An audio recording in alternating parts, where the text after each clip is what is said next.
We're going to have some equal opportunity rainfall chances to talk about in today's video, despite more continued big heat and humidity. Severe weather chances back from the plains into the Midwest here today, of course indicative of some decent rain chances for here in mid-July. And decent is right. We're not talking about just a few pop-up storms. We are talking about some wide-scale weather that's going to be moving east, reforming and strengthening as we go throughout today on some outflow boundaries. St. Louis, Springfield, Chicago, eventually into tonight, moving through Indianapolis and Detroit as we go in towards portions of Thursday, and then sliding east throughout much of the day. Just a couple little guys as we go into the southern plains and maybe across portions of the Twin Cities or Wisconsin. Not much really out across the west as this system continues to expand and move through. That could bring some strong to severe thunderstorms as we go in towards the in portions of the work week. That is going to be with a little weak front that's certainly not going to bring any cooler temperatures, but it could bring a decent amount of rain, and in some of these areas a very beneficial amount of rain. Maybe even too much in spots for sure. A couple inches or so spreading out into the Great Lakes, more hit and miss down across the deep south and the mid-Atlantic. That could be more in the way of a half an inch to upwards of an inch or so.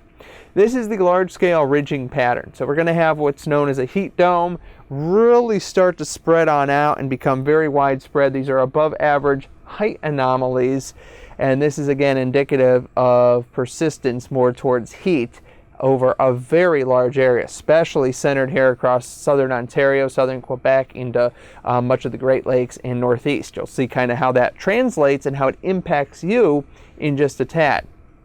Continuing with the future cast, showers and thunderstorms continue to break out in spots across the east. We'll see this system swing up into the portions of the northern Great Lakes. Very hit and miss then as we go through the period. Few little guys out across the west, not really much. Nope, it's very dry overall across much of the west, extremely dry.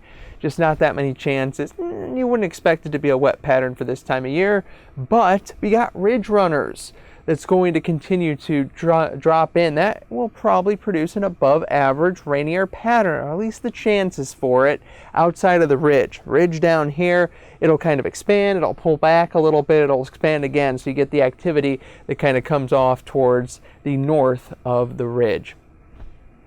Yep, look at this map behind me. That is some wide scale, big deal heat. The west is going to be very toasty overall and dry, so that's a fire hazard. And then this is your well above average temperatures. So that is how it very nicely translates to where those above average atmospheric heights are aloft in the atmosphere. If you want cool, northern plains, I guess, is your only go-to.